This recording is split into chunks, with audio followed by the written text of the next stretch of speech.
You've got to be making sure you lead from the front. And I think we're seeing that, and I think we'll have two great leaders this weekend in what should be a ding-dong battle. You had Robbie Deans, you had Ewan McKenzie, I think Michael Cheika for a little bit as well. How did they all differ? Because those are four pretty big names and big personalities. How did they differ, not just when you guys were winning, but when you were losing? Like, how did they react to losing? I think for Harry, I think it's a lot about the confidence and the belief in the guys around him, because ultimately that's the big part about being a leader, right? DSPN, the Devlin Sports Podcast Network. DSPN, welcome in, ladies and gentlemen. My name is Lachlan Waugh, still sitting in for Martin Devlin for the next few days. We are very lucky to be joined by a former Wallabies captain on the show today, James Horwill. He was captain of the team in 2011, played from 07 to 2016, 62 caps to his name, many accolades, and I'm sure you know his name and you know his face as well. And if I remember correctly, he was also part of that Reds side in 2011 that won Super Rugby. So any Crusaders fans, turn off now. James, thank you for joining us. Yeah, thanks for having me, mate. It's good to be here. This weekend at Eden Park, Wallabies on the road against the All Blacks, and it feels like for the first time in a few years, and this I don't mean to be disrespectful at all to Australia, that this is actually quite a mouth-watering contest in the sense you guys have a real shot.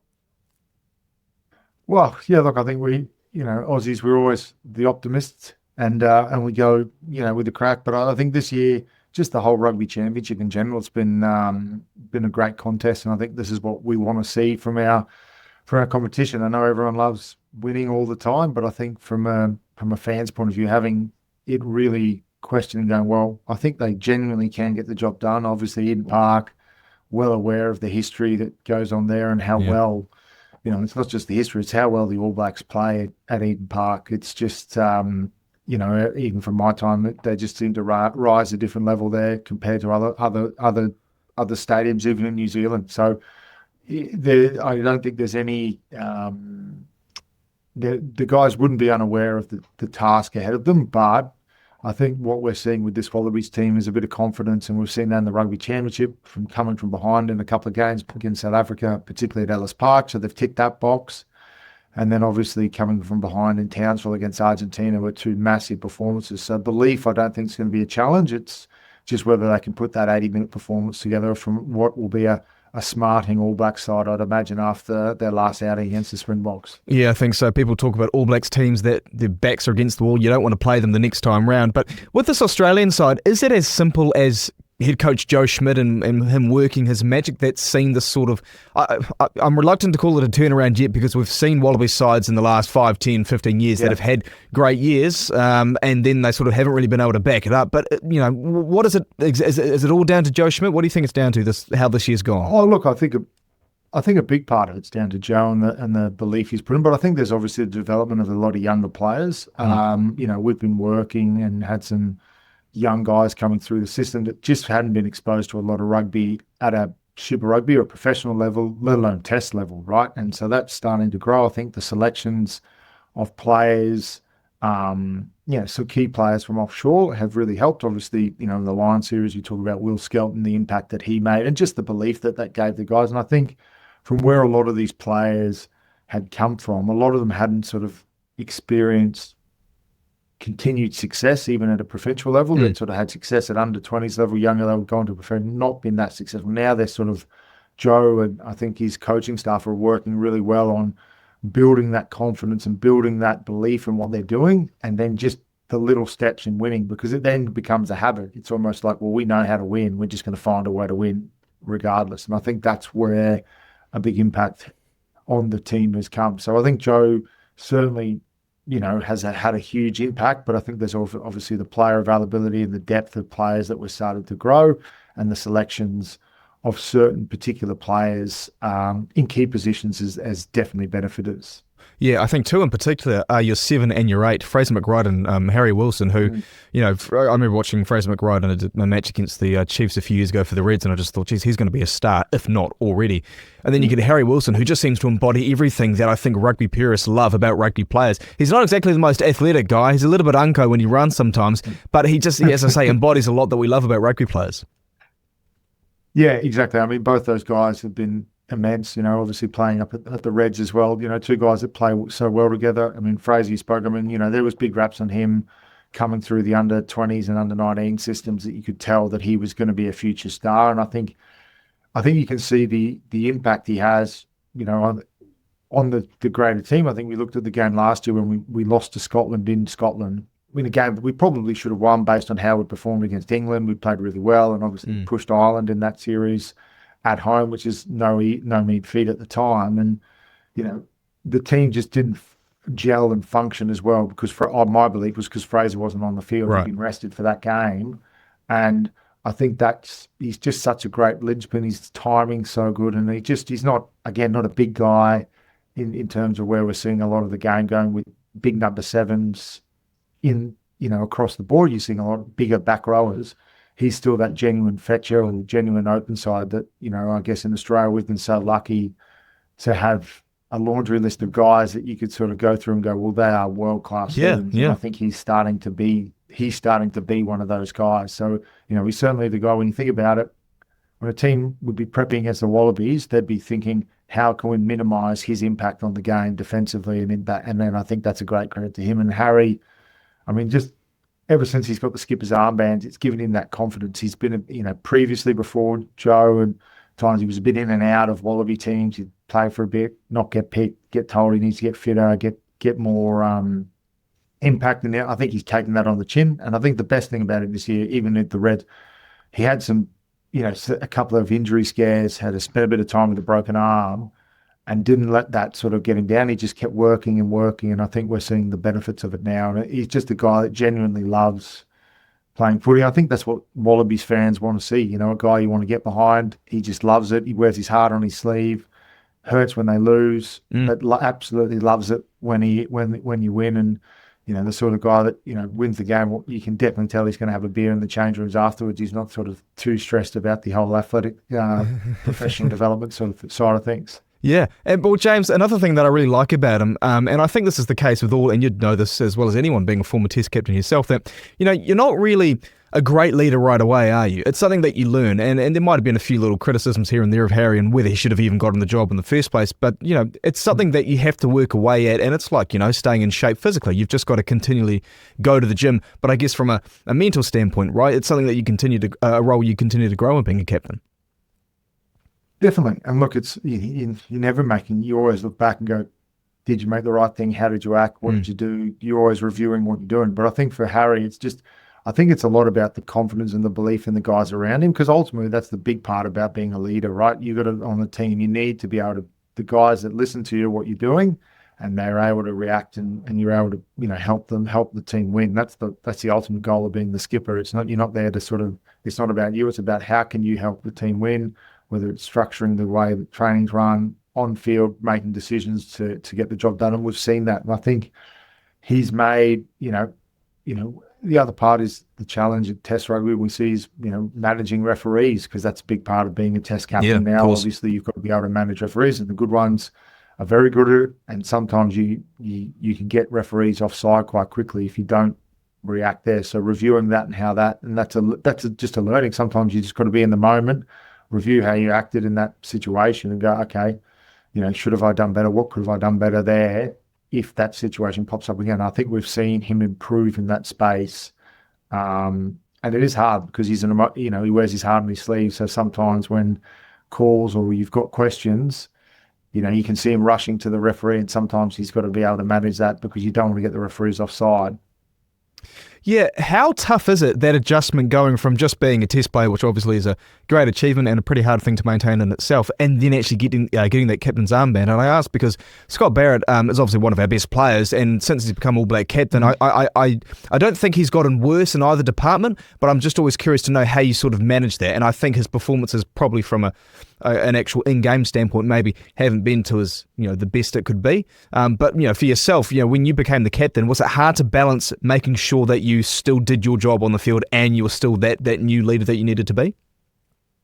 Yeah, look, I think it's about getting about, and I think some guys can really do it. I think, looking at Harry, he seems to have, it's given him that belief and responsibility. He's actually improved his game. Sometimes players, and I'm not saying that Scott Barrett's that way at all, it's because he's obviously, I think he's an excellent player. He's been for many years, but it can weigh you down. You get stressed about thinking about other things, and it doesn't empower you to do what you're doing. And look, I think, the big part about being a leader is it's not a solo job, particularly in the game nowadays. Like you've got the C by inside your name, you run out first, but outside of that, decisions are made by groups on the team. You've still got your play callers, your 9s and 10s are always going to make the calls in certain parts of the game.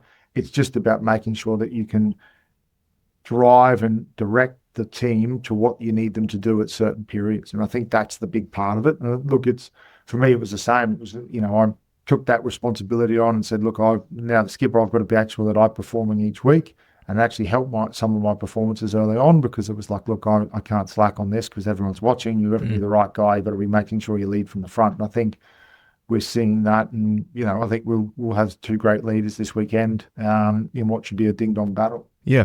James, what was your relationship like with the coaches when you were the captain? Did it change? Because obviously I think you were made captain, and correct me if I'm wrong, under Robbie Deans, and then obviously you had Ewan McKenzie as your captain after, I think, Robbie, if I've got the order of things right there. Yep. Does your relationship with the coach, or I guess your day-to-day business, does it change much? How much does it change?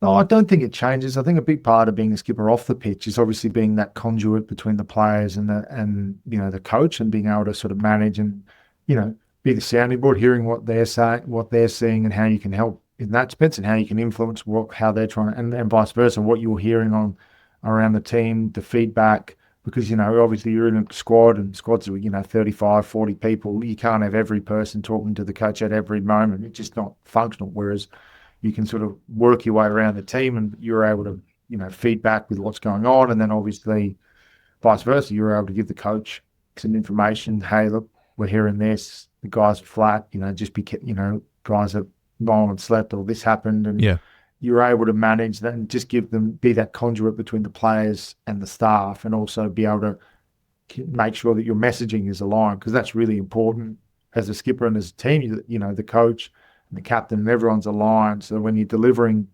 messaging or doing things, everyone understands why you're doing it. You played under Eddie Jones, I think, in 2007 at the Reds, if I'm not mistaken, when you were a young man. Yep. And then obviously, just mentioned there, you had Robbie Deans, you had Ewan McKenzie, I think Michael Cheika for a little bit as well. How did they all differ? I mean, because those are 4 pretty big names and big personalities. How did they differ, not just when you guys were winning, but when you were losing? Like, how did they react to losing, those coaches? That's a good question. I think, look, obviously, a guy like probably Eddie and Cheika are probably a little bit more of the emotional type, particularly Eddie at the time in 2007. I was still quite young, and he had obviously been with the Wallabies and been let go from the Wallabies and came and picked up the Reds. And, I think he was one of those guys that was probably a bit more of the sort of the old, inverted commas, old school. And sort of, I think Check is also not so much old school, but he wears his emotions. He plays on that emotional card a bit. So if there's not performance, he's more of a pretty direct. That when you're not doing something right, you know that you're not doing something right, but he's not afraid to tell you in a good way. And not all the time, but that's sort of the way. But I think I think Ewan and Robbie were very similar in that sense that, very rarely did they get, you never really got the ranting and raving. Only when they needed a reaction. It was probably very, very few and far between. Yeah. And very rarely after losses did you have the sort of the old school ranting and raving in the change rooms after the game. It was much more structured around, how we're going to get better, the performance, where we're looking to improve, and then only would you'd see some raise in emotion or just to get a reaction. Sometimes you need that. It might be at half time. You just guys are flat. You just need someone to kick in that spark, and sometimes that's all you need. And the good coaches that can pick their time. So look, all really good coaches in their own right. Had them all at different stages. So that very, very different, but obviously have some similar traits. Was there an approach that you personally responded to a bit better? The more calm, structured one of a Deans or a Ewan McKenzie, or the more emotional one? Because I think there's some players I wonder that, some are able to sort of motivate themselves to an extent that it's good to have the coach and the coach can help you out there, but you can sort of do that on your own, where some players, they might need actually coach just to almost tear shreds off them and actually really rip into them, and that gets a reaction. Was there one that you preferred and that got, I guess, a better version of yourself out there? Yeah, look, I probably enjoyed the way that Ewan went about it in terms of, put a lot of thought and sort of structured the way. I mean, look, and then was very good at picking his timing when he needed to to reaction, so didn't say too much a lot. But then when he went, everyone listened. He knew that what was going on, and sometimes you could tell for big games that he'd need to get you up, and that's when you'd have something different. It was never the same. It was always keeping guys on the side and looking at all the little details around it, whether it was where you were staying, bus trips, having a real analytical view of it, and I really enjoyed that. But I think, Cheika as a coach in general was always one of the guys that sort of, if you're talking from pure motivation, was very good at those sort of pre-game or the 2 days leading in, sort of around the emotion, driving that sort of pure, grit and determination out of players, was very good at that in terms of, theming the weeks, theming the games, bringing in sort of props and anything. So he, that was certainly a strong point of his when he coached me. James, a couple more questions, and thank you so much for your time. This All Blacks side, what do you make of them? Because here in New Zealand, as I'm sure you know, having been a player and playing them many times, that when we lose, the country mourns, and particularly when we lose by a record margin, and it is just the worst thing that could ever happen to anyone in this country. Obviously, I'm joking around a bit, but what do you make of this team under Scott Robertson? Obviously, I think we can all agree he's a good coach, and we've always got a talented playing group and a really good pool of players to pick from, but something just seems a little bit off with this team. But what are your thoughts on them at the moment? Oh, look, I think, speaking pretty, but I think you guys and the All Blacks you've had it so good for so long. You've had such great talent, even when not playing. You've had so many amazing players that you could would be, fit in World 15s that, that's what you're used to. And sometimes, and look, I think the guys that you've got there, the talent is certainly at a level, and you've got guys, like Yardi Savias, who, probably the best player in the world at the moment. And continually to sort of just do things that, looking on from the field you marvel at. But I think it's the expectation is obviously there that's where it's got to be. You've had these world-class guys, and then I think your player top-level talent will dipped a little bit, with guys going abroad and playing offshore, and that may have had an impact on just the general level of performance. Look, I think you write off an All Blacks team, particularly after a loss, like you guys did against the Springboks at your peril. I mean, we always hated playing after a loss. I remember we played a game, we beat you guys, I think it was 2008 in Sydney. Yeah. Not as big, but a really decent score. We won quite comfortably. And it was back-to-back. We played the next weekend at Eden Park, and it was a different team playing. It was just who are these guys? Where did these guys come from? This is not the same group. And majority of the guys were the same guys from the week before. And it's just there's something about, with your back to the wall. So I know that Joe and the guys will be very well prepared for that. But I think as an All Blacks team, I think you write them off at your own peril at the moment. Yeah, I remember those 2008 tests very well, because I think we'd lost to the Box in Dunedin, and then the next, or a couple of weeks later, we played you in Sydney, and I remember thinking, geez, we might have reappointed the wrong coach here. Excuse me. Anyway, James, one last question, and I thank you so much for your time. Your favourite and your least favourite memories playing in New Zealand? Favourite and least favourite? I'm sure there's quite a few bad ones. Not to be rude there. Favourite memory? I remember, well, it's not favourite, unique memory. I remember playing, this was for the Reds. We played in North Harbour Stadium, and the lights went out for about half an hour. Oh, brilliant. Hit a power pole. That sounds very New Zealand. That's so New Zealand. Oh, my gosh. Someone hit a power pole. Brilliant. It was pouring, and we ended up winning the game, but we all sat in the change rooms for about 35 minutes waiting for the power to come back on after playing for 20 minutes. So that was, and look, probably the worst, I think probably losing the World Cup semi-final. I mean, we just didn't perform very well. And you guys were. I think you guys played your final that game. You weren't at your best come the final. Yeah, against France. Yeah. But I think against us, you were excellent, and that was probably the game that we just didn't show up for in that World Cup. And it's tough not to do that at the big moments. So, that's probably the one that I think of most. Awesome, James. Thank you so much for your time. Looking forward to this test this weekend. I'm sure you are, just as much as us on this side of the Tasman. What are your plans for game day?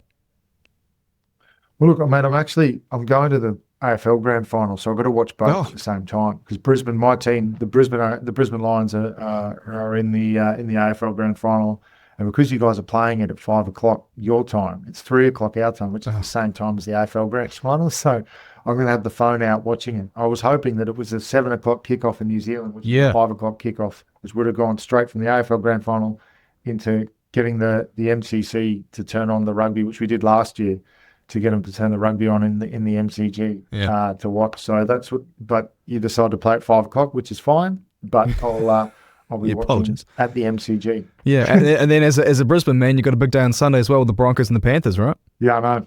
It's a big weekend. Hopefully we can get the double. Well, the double needs to get done, but it's a big ask. But yeah, Suncorp Stadium already sold out, 52,000 there for the Broncos game, and they'll have 100,000 at the MCG for the AFL Grand Final, which is big weekend for Brisbane sport. And then hopefully we top it off with the Wallabies win at Eden Park. I can't agree with that. Yeah, I can't agree with that last part. Sorry, but anyway, James, thank you so much for your time. It's been a pleasure. No worries. Thanks for having us. DSPN.